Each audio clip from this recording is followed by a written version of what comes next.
Mēs šobrīd esam tieši pie Rīgas Katoļu ģimnāzijas ieejas, un mums ir fonā arī šī brīnišķīgā vēsturiskā skola. Tāpēc paldies, ka jūs sirsnīgi uzņemat mūs savās mājās. Un skatītājiem droši vien es teikšu, ka mana šīs dienas sarunu partnere ir Rīgas Katoļu ģimnāzijas direktore Anna Jermakoviča. Rīgas Katoļu ģimnāzija ir jau ar tādu cienījamu pieredzi Rīgas pilsētā, cienījama skola. Viņa tika dibināta 1992. gada 1. oktobrī, un cik man zināms, tad jūs esat šeit bijusi klāt no pašiem pirmsākumiem, vai tā ir? Jā, tā ir patiesība. Es šeit esmu no pirmās dienas. Faktiski mēs sanācām kopā jau 1992. gada augustā, bet mēs nepaspējām sagatavoties 1. septembrim, jo, kā jūs zināt, šī vecā skolas ēka bija tuberkulozes dispansers, un mums ar savām rociņām bija jāatbrīvo ēka, lai tā būtu piemērota skolai.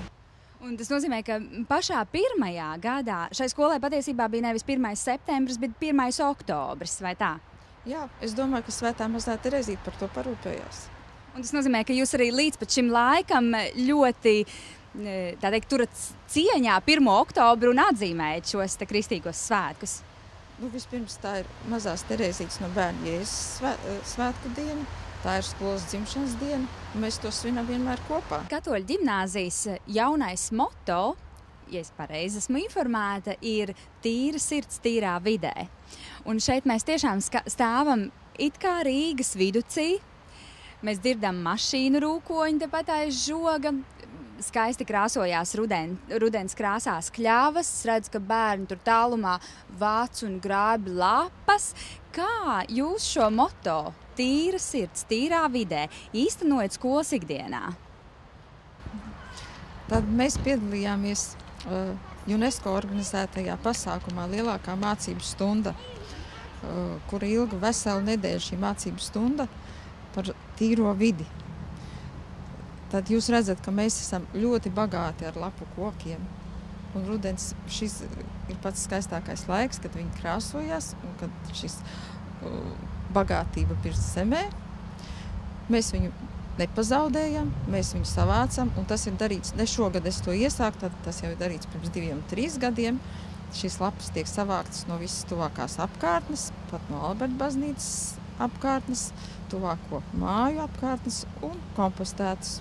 Un tā mēs iegūstam bagātību, trūdu zemi, no kur mēs atkal varam bagātināt Latvijas zemi.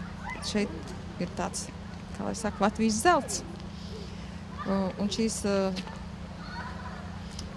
projekta nedēļas ietvaros katrā mācības stundā mēs apskatījām, kā tad veidojās šī bagātība.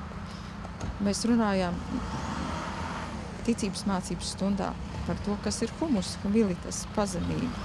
Tātad, ja kaut kas nesatrūd, nepārveidojās, nekas labs neizveidojās. Mēs katrs zinām par savām raksturīpašībām, par grūtākiem, sarežģītākiem dzīves brīžiem, bet viņi pēc tam dod augļus.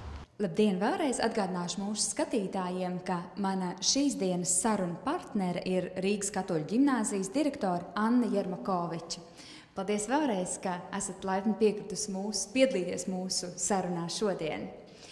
Mēs iesākām jau mūsu sarunu Rīgas Katoļu ģimnāzijas pagalmā, Krāšņā, ļoti vietā, un tagad nākot šeit uz šo klasi pa ceļam, mēs redzējām diezgan lielu aktivitāti arī skolas gaiteņos, jo, kā izrādās, jūsu skolā šovakar tieši ir kāds īpašs pasākums, īpašs projekts, kas norit ne jau pirmo reizi pie jums. Varbūt jūs mazliet varat pastāstīt par to, kas tas ir.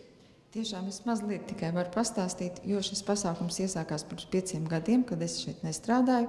Šī pasākuma iniciators ir mūsu cienījamā skolotāja Marija Gulbe, un pasākums saucas Nakts ar grāmatu. Kā jūs zināt, informācija tehnoloģija piesātinātajā laikmetā bērniem ir grūtības ar lasīšanu, un kā lai viņu tagad pieradina lasīt. Un tā, ka viņam patīk, un tad viņš visu nakti var pavadīt ar grāmatu. un katru gadu ir kāda cita tēma, un šogad tā ir teātra tēma.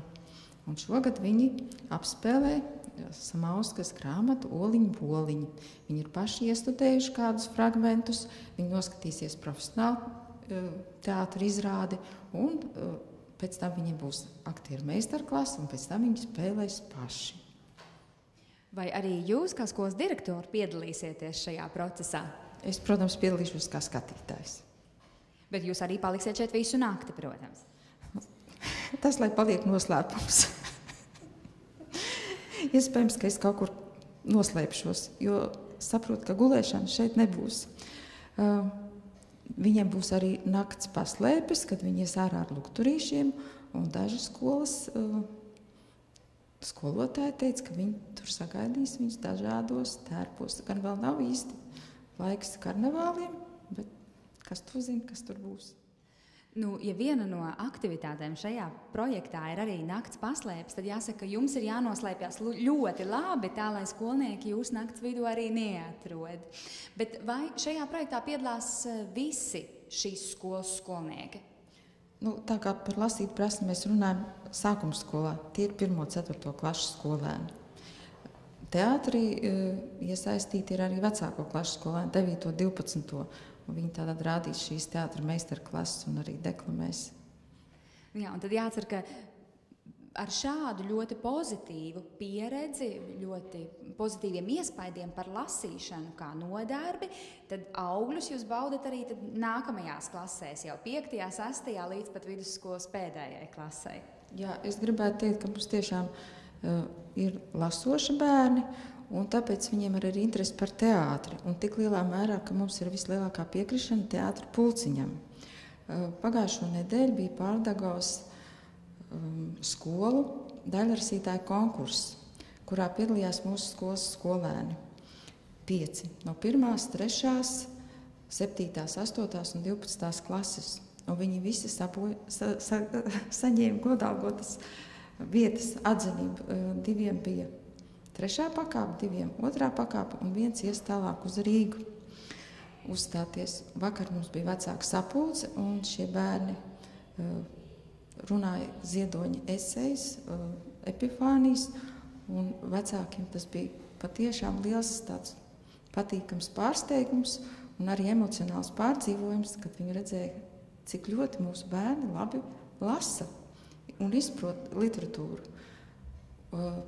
Kā mūsu teātra skolotāja teica, pēc šī konkursa viņi tika paaicināti pie žūrijas komisijas, lai pateiktu kādas vietas iegūtas, un arī teica, vai jūs ziniet, ka jums ir labi bērni? Es saku, protams, ka es zinu, ka mums ir labi bērni. No kurienes šis labums? Cik sirsnīgi, es ļoti, ļoti priecājos līdzi jūsu panākumiem, un arī man, klausoties jūsos, liels prieks sirdī dzirdot par to, ka runa ir par mūsu bērniem, jo beigās runa ir par mūsu visu bērniem, tiem bērniem, kas aug mūsu sabiedrībā. Jūs tikko stāstījāt par ļoti labajiem sasniegumiem, ko jūsu skolas skolnieki ir guvuši lasīt prasmes vai daļlasīšanas konkursos, un nenoliedzami, kā izglītības sistēmas tāds mērķis un pašā centrā un galvenais uzdevums ir strādāt ar bērnu, jo mēs visi noteikti uzskatām, ka mūsu sabiedrībā pēc skolas mēs gribam aktīvus, atbildīgus cilvēkus, personības. Un sakiet, jūs prot, kāda ir skolas loma šādas harmoniskas, atbildīgas personības veidošanā? Es gribētu tā plašāk paskatīties šo jautājumu. Tātad, kas ir skola, kas ir izglītības sistēma? Katra sabiedrība izveido tādu skolu, kāda viņiem ir vajadzīga. Katrā laika posmā skola mainās līdz tam, kāds ir pieprasījums. Tātad viņi izpilda kādu pakalpojumu sabiedrībai.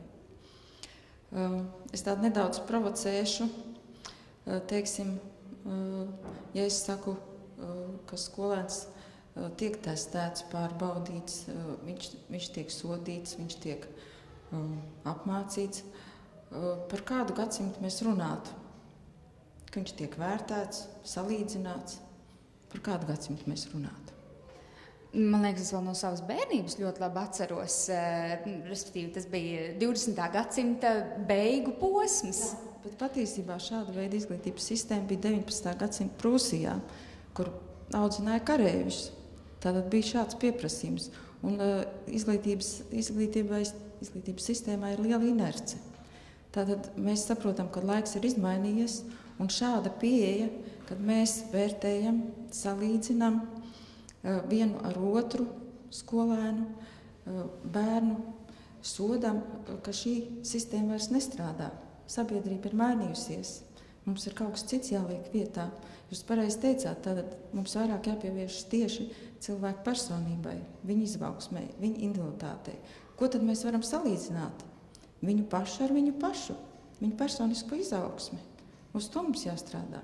Un tas ir tas svarīgākais. Tas nav viegli. Tas ir pieprasa gan no pedagoga daudz vairāk darba, bet tas ir tas, uz ko mēs varētu tiekties, uz ko mēs ejam. Jo katrs individs ir vērtība. Cilvēks pats par sevi, katrs ir vērtība. Un tad šeit skolotāja loma ir daudz plašāka. Kā Jūlijas students teica, skolotājs ir gan filozofs, gan mācītājs, gan pravietis. Jā, un vai tad Rīgas katoļu ģimnāzijā jūs arī cenšaties iet līdzi laikam un atbildēt šim te pieprasījumam sabiedrībā, lai nav tā, ka mēs sekojam kaut kādiem izglītības sistēmas principiem, kas bija aktuāli 19. gadsimtā vai 20. gadsimta sākumā? Jā, tātad, kas ir tas īpašais šai skolā? Mums ir vērtību sistēma, kurā mēs audzinām savus bērnus. Un ja visa sabiedrība saka, ka kaut kas ir balts, bet mēs redzam, ka melns, mēs iemācām viņiem to pateikt, ka tas ir melns. Un situācijā, kur visi saka jā, viņi var pateikt nē. Tas nozīmē, ka jūs mācāt arī kritisko domāšanu. Man liekas, vārdu salikums, par ko pēdējās mēnešos mēs ļoti daudz dažādos mēdījos dzirdam. Jā, jūs varat teikt kritiskā domāšana. Es domāju, ka tas ir vairāk, mēs veidojam vērtību sistēmu. Viņiem pašiem ir sava vērtību sistēma. Lai viņiem arī, acīm redzot, ir drosme iet vai plūst pretī straumē, ja šī vērtību sistēma ir gan stabila. Ko jūs izceltu kā svarīgākās vērtības, varbūt, ko, protams, ģimenei kopā ar skolu, jūsuprāt, bērniem būtu jāiedot? Jūs jau pirms teicāt, ka Rīgas katoļu ģimnāzijā jūs mēģināt strādāt kā kopiena, vecāki, bērni un skolotāji kopā roku rokā. Tad, kuras būtu šīs vērtības, kuras jūs īpaši gribētu izcelt? Tātad šī ģimeniskums, šī vide, šī sajūta līdz cilvēku, tuvāk mīlestība. Jo, ja mēs runājam par kaut kādu patiesumu, tad tas iesāks patiesām attiecībām ar Dievu un patiesām attiecībām cilvēku starpā. Un ne ar kādiem vārdiem, es pilnīgi droši kā ticības mācības skolotāja varu teikt, ne ar kādiem vārdiem jūs nevarat to iemācīt. Bērni mācās no darbiem, viņi skatās, kā mēs dzīvojam, kā mēs rīkojamies, un tas ir, ko viņi atdarina. Jūs esat Rīgas katoļu ģimnāzijas, kas ir privāta izglītības iestāde, vadītāja. Un sakiet, kā jūs strādājat pie tā, lai vide jūsu skolā būtu iekļaujoša? Jo jebkurā klasē, jebkurā kolektīvā ir arī tā sauktie grūtie bērni. Vai jums ir kāda īpaša pieeja, lai nevienu neatstumtu, lai jūs ietu kā kolektīvs augtu visi kopā? Protams, tas pats par sevi saprotams, ka mums ir iekļaujoša vide. Mēs varam katrs teikt, ka mēs esam cilvēks ar īpašām vajadzībām. Varbūt viņas nav ārēji redzamas, bet viņas ir iekšējas. Un mums ir jāmāk sadzīvot savstarpēji.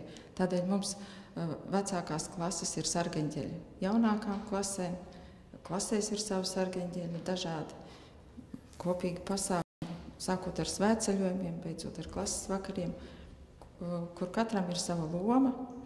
Katrs par kaut ko atbild. Tas man liekas tā dabīgi. Es nezinu, bet tāpēc pajautāt, vai jums tiešām ir skolā arī kādi bērni ar īpašām vajadzībām šī vārda tradicionālajā nozīmē? Jā, ir šāds bērns. Jā. Un vai jūs piedzīvojat to, ka kolektīvs uzņemās šīs te rūpes, vienaudži uzņemās rūpes par savu tā brīža tuvāko? Jā, es domāju, ka viņš pilnīgi ir iekļāvies klasē un visi viņu pieņem. Teiksim, šorīt mums bija cik ir rožkrona mēnesis un ir noslēdzies pirmais mācību posms. Būs nedēļu ilgs brīvlaiks bērniem, bija kopīgais rožkronis un, protams, arī viņš kopā ar visiem bija. Ir dažādi pētījumi veikti, gan arī tostarp Latvijā, par to, ka ne jau klašu lielums vai mācību saturs vai izglītībā ieguldītais absolūtais naudas daudzums nosaka izglītības kvalitāti, bet panākuma atslēga slēpjas skolotājos, ka skolotāji šeit ir jāizceļ kā centrālais elements. Un jūsuprāt, ar skolotājas pieredzi, kādai ir jābūt tai motivācijai, lai kļūtu par skolotāju? Vai ir kaut kāds īpašību kopums, kas cilvēkam ir nepieciešams, lai izvēlētos iet pedagoga ceļu un stātos augstskolā, lai studētu tieši šo programmu? Tas nebūtu īpašību kopums, tas ir aicinājums. Ar dažādu īpašību kopumu var kļūt par skolotāju, dažādos mācību priekšmetos. Ir, protams, viens, kad mēs mīlam bērnus. Skolotājs, kas tad ir, viņš pirmkārt ir radoša personība. Viņam nevar uzlikt rāmīšus, jo viņš katrā stundā rada kaut ko no jauna, kas nekad nav bijis un vairs nekad nebūs. Un nevienu stundu nevar izplānot. Jūs ienākat ar vienām domām, un stunda norit citādi, un jums jārēģē, jo pretī ir dzīvi. Cilvēki, kur domā līdzi, jums liek domāt, jūs meklējat kopīgi atbildes. Katrā stundā skolotājs strādā ar visu savu personību, savu personisko pieredzi, vai 20, vai 30, vai 40 gadu. Tas viss atstāja ietekmi uz bērniem. Jūs neizsakat varbūt to vārdos, mēs kā zinām, komunikācija verbālā paliek tikai 20%, pārējais viss ir neverbālā, viņi to visu uztver. Skolotāja personība, protams, tā ir izšķiroša nozīme.